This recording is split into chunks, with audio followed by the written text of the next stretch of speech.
휘발유 연비는 보시는 것처럼 83.3km/L가 나오고 있습니다. 연비 좋죠.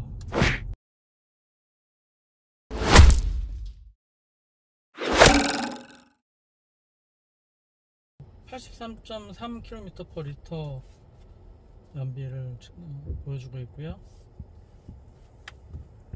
평균 전비는 4.1km/kWh입니다.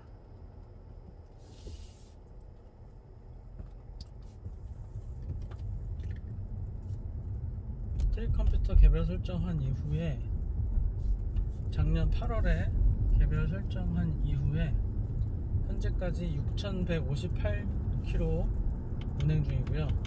그 중에서 5,291.9km를 전기로만 운행하고 있습니다. 물론 저는 집에 그 전기차 충전기를 설치를 해서 매일 퇴근 후에 집에서 충전을 하면서 이용하고 있고요.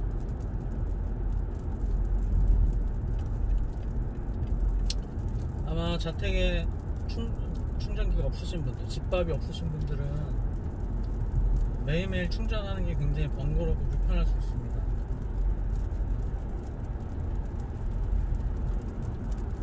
현재 크루즈를 켰고요. 차선 인식 잘하고 중앙 유지 잘하고 속도 70km 속도로 잘 유지하고 있습니다. 앞차 인식해서 HUD나 계기판에 앞차 그림이 이렇게 떠 있고요. 이 차는 통풍 시트가 있어서 통풍도 현재 켜놓은 상태고 에어컨도 16도로 1단으로 켜놨습니다. 전기차 주행 가는 거리는 지금 24km. 에어컨을 키면은 이제 많이 늘어나고요. 통풍 시트는 크게 이 전기 주행 가는 거리에 영향을 미치지는 않습니다. 이런 급한 그 경사는, 급한 커브는 직접 운전해 주는 게 아무래도 편하겠죠. 하지만 크루즈 컨트롤을 그냥 켜놨습니다. 50km로 켜져 있고요. 이제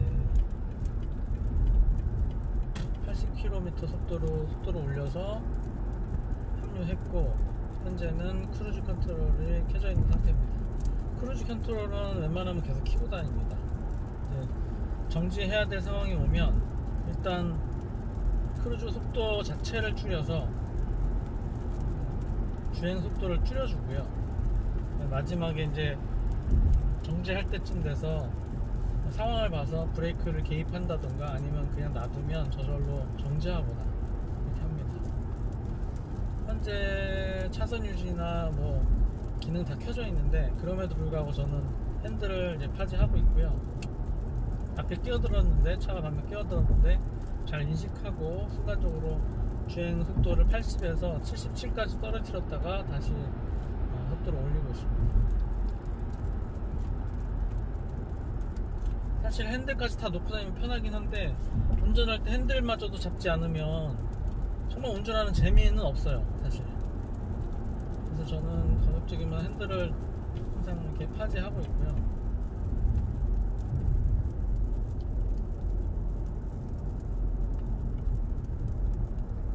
전기차 대비 이 플러그인 하이브리드카의 장점이라고 한다면, 장거리 여행시나 외부 지방 출장할 때 충전기를 찾으러 다니지 않아도 된다는 거죠. 그냥 휘발유만 넣고 운행이 가능하다는 게 가장 큰 장점입니다.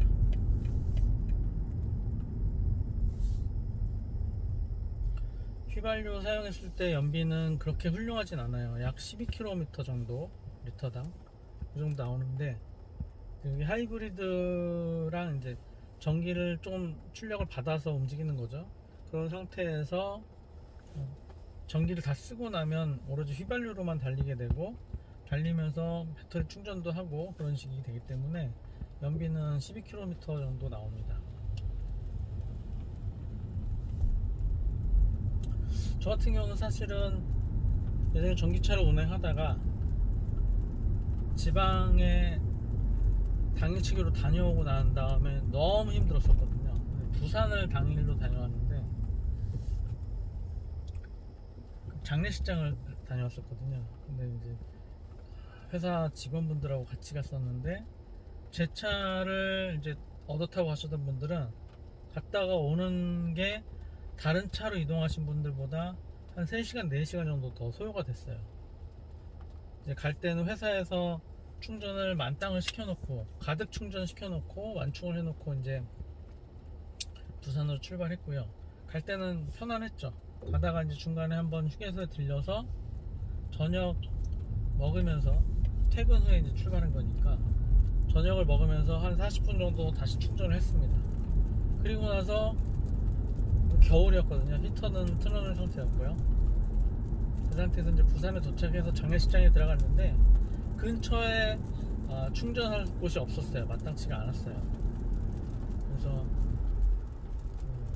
물론 뭐 좀 이동해서 충전을 꼽아놓고 다시 장례식장에 와서 조문을 하고, 조문하는 동안 한 1시간 정도 충전을 했다가 다시 이제 출발했으면 그나마 좀 덜 힘들었을 텐데, 근처에 충전기가 없으니까 그냥 조문을 했죠.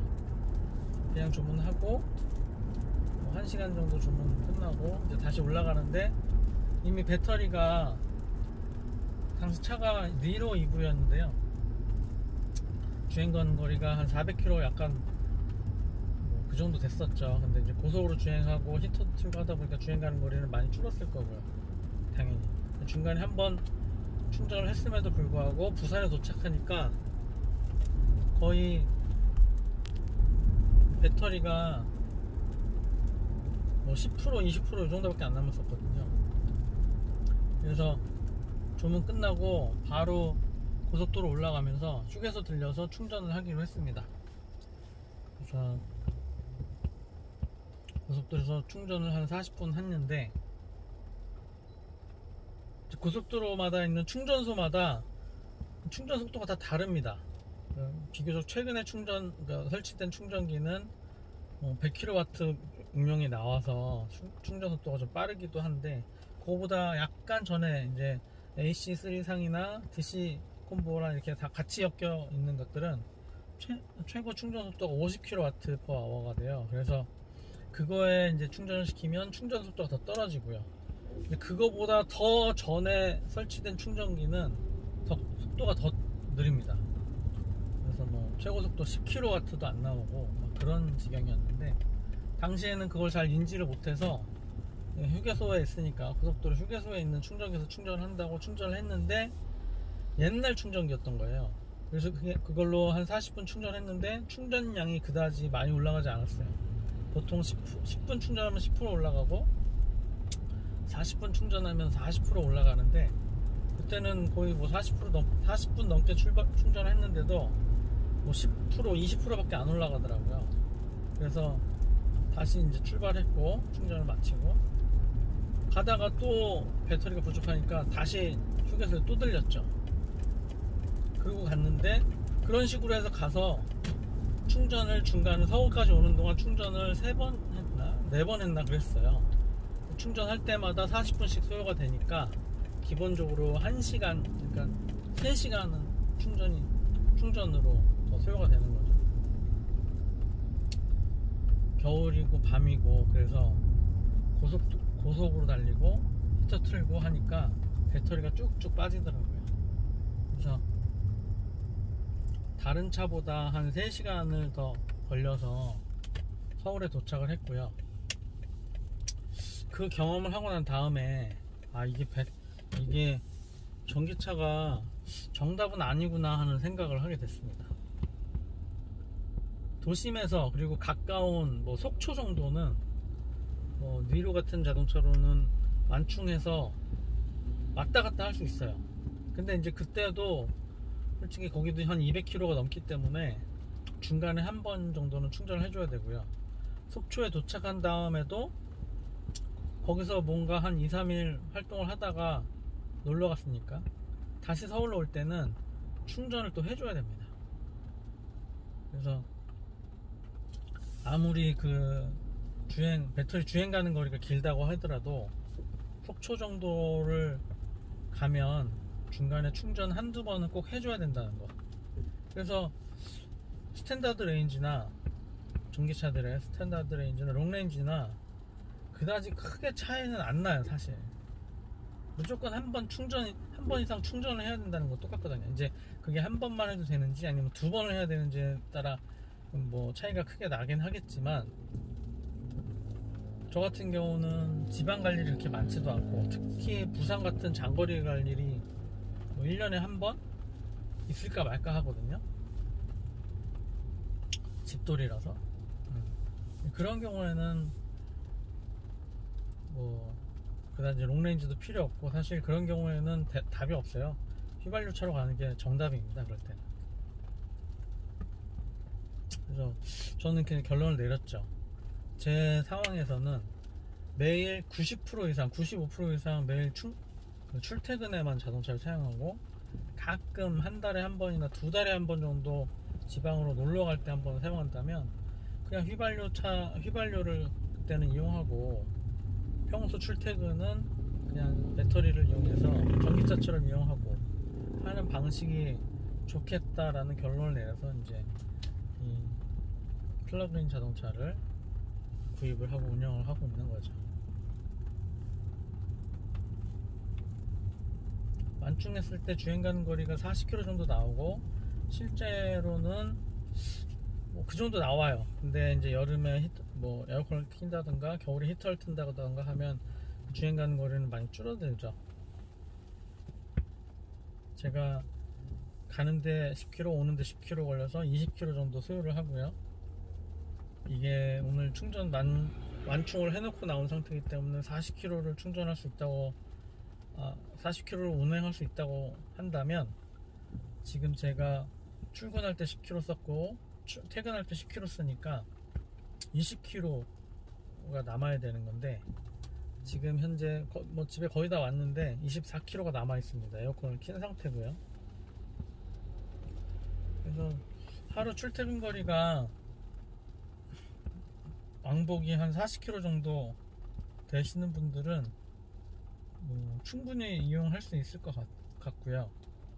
약간 기름을 약간 사용한다는 가정하에 30km 정도, 왕복 30km만 된다고 한다면 충분히 사용할 수 있습니다.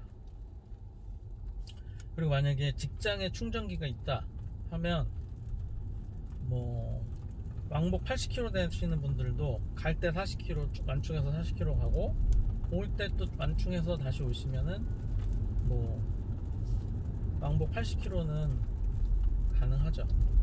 그러니까 자기 상황에 충전을 얼마나 할 수 있느냐를 따져보시고 전기차나 플러그인 자동차를 구입하시는 게 합리적인 선택인 것 같습니다.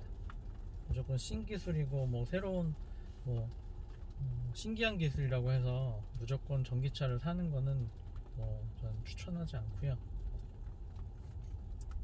저는 집에도 충전기가 있고 회사에도 충전기가 있어서, 예전에 이제 벤츠 C350E 플러그인 차량을 볼 때는 걔는 완충하고 나서 충전 가는 거리가 20km 정도였어요. 22km. 그래서 출근할 때 한번 쓰고 퇴근할 때 쓰면 간당간당하게 정말 아껴서 오면은 휘발유 안 쓰고 그냥 출퇴근이 가능했는데, 이제 여름이나 겨울이 되면 히터 틀거나 에어컨 틀면 그게 부족했죠, 항상. 그래서 기름을 항상 썼어야 됐어요. 그래서 퇴근하기 한 1시간 전에 한 40분 정도 충전을 해줍니다. 그러면은 이제 속도는 완속으로 충전이 되기 때문에 많은 양은 충전 안 돼요. 한 당시에 500원, 600원어치 충전을 합니다. 그러고 나면은 그거 가지고 이제 다시 전기로 퇴근을 하죠. 잘 때 또 충전을 다시 하고 그렇게 사용을 했었는데, 또 사실 번거로웠어요. 매일 이 차량으로 기종을 변경하고 나서는 굳이 회사에서 충전할 일이 없어졌죠. 필요가 없어졌죠. 그래서 집에서 밤에 충전하는 걸로 다 충분히 하루를 이제 커버할 수 있게 됐습니다. 오면서도 지금 계속 말씀드린 중에서도 저는 이 스마트 크루즈 컨트롤을 계속 이용하고 있고요. 이용하면서 순간순간 계속 차량에 개입은 하고 있어요. 의식적으로 혹은 무의식적으로. 그래서 앞차와의 거리가 너무 가까워진다거나 좀 위험하거나 하다고 느껴지면 제가 개입을 하고요. 핸들은 그냥 파지하고 있고 그런 습관으로 운전을 하고 있습니다. 에어컨을 한번 꺼보겠습니다. 지금 주행 가는 걸 22km였는데 에어컨을 끄니까 26km로 4km가 늘어났습니다.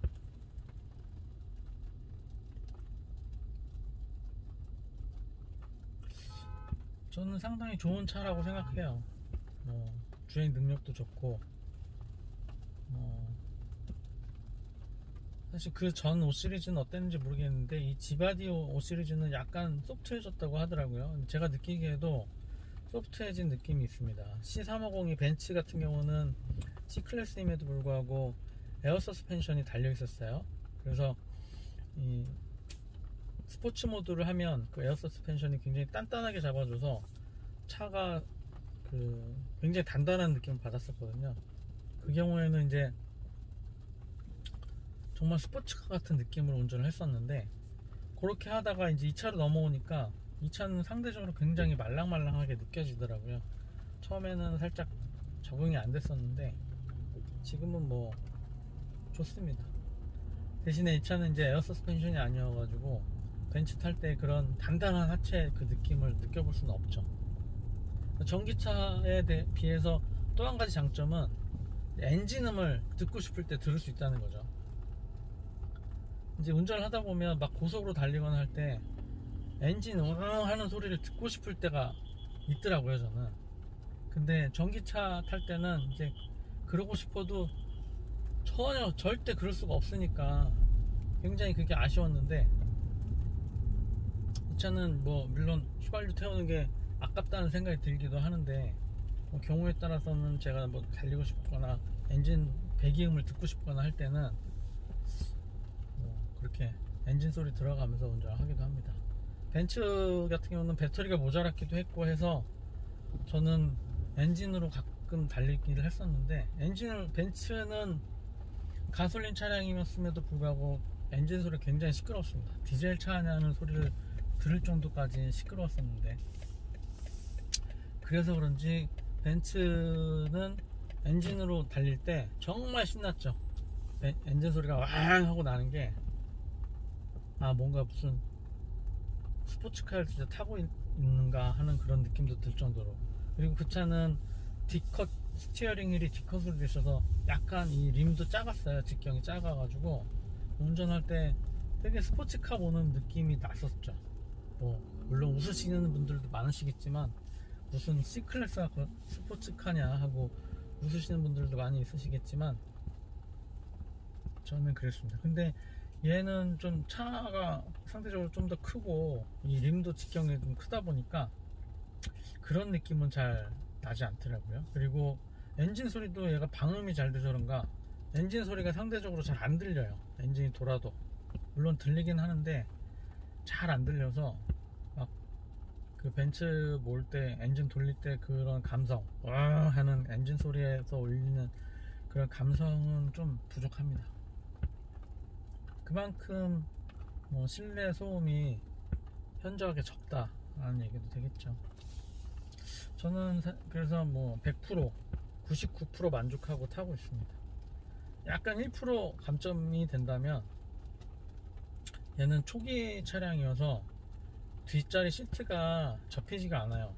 그래서 좀 시트스루가 안 되고 스키스루가 안 되고 큰 물건들을 트렁크에다 싣기가 좀 힘들다는 거, 그게 좀 아쉽고 360도 카메라 있으면 좀 좋을 것 같아요.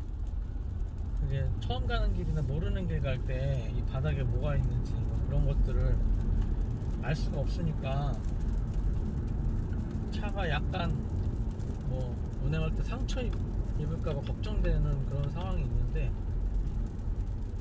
하판 끌릴까봐 이렇게 360도 카메라, 서라운드 뷰, 어라운드 뷰가 있으면 그런 거 좀 도움이 될까 싶은데 이제 그게 없어서 좀 아쉽고요. 요즘 나오는 신형 LCI들은 이제 그런 옵션이 달렸다고 하더라고요.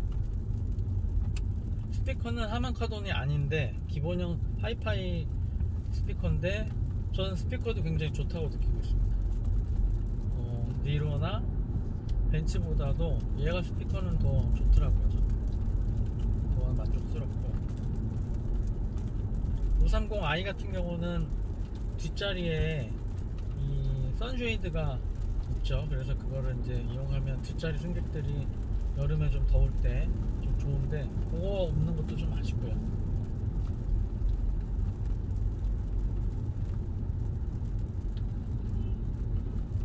지금 계속 이제 크루즈 컨트롤 모드로 가고 있습니다.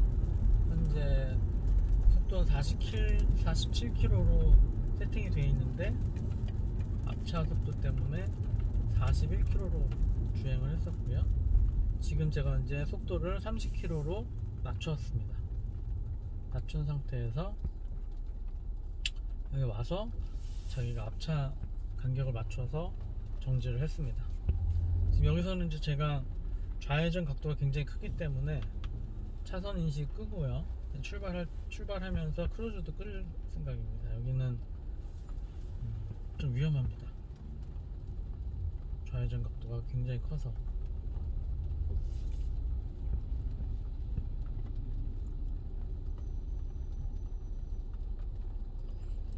매일매일 그냥 배터리로 전기로만 다니다 보니까 이 연비가 83.3이 기록될 수가 있는 거죠. 맥스 e드라이브 모드로 운전을 하고 있고요. 그전에는 작년까지는 그래도 그냥 컴포트 모드로 다녔는데 컴포트 모드는 회생제동을 약간 사용을 해요. 근데 그 회생제동도 벤츠 회생제동보다는 좀 약간 더 강합니다. 회생제동 얘기는 다음에 하죠. 간단히 말씀드리면 니로 같은 경우는 회생제동 그 설정을 할 수 있죠. 3단계까지. 그래서 회생제동을 약하게 한다든가 회생제동 강하게 한다든가 조절이 가능하고, 벤츠 같은 경우는 회생제동 자체가 굉장히 약하게 되어 있어요. 일반 차량 정도 아니면 니로에서 가장 약한 단계 그 정도로 되어 있어서 타력 주행을 굉장히 많이 했었습니다. 그래서 일반 차량하고 거의 비슷하게 느껴졌었고요. 근데 이제 이 차량 같은 경우는 벤츠보다는 회생제동이 강합니다. 니로보다는 약하지만 니로의 한 2단계 정도 그런 정도의 회생제동 능력을 갖고 있어요. 그래서 배터리 용량이 E클래스 302하고 비슷비슷한데도 배터리 주행 가는 거리가 훨씬 더 큰 거 보면 아마도 회생제동을 더 적극적으로 사용해서 그런 주행 가는 거리가 나오지 않나, 저는 개인적으로 그렇게 생각을 하고 있습니다.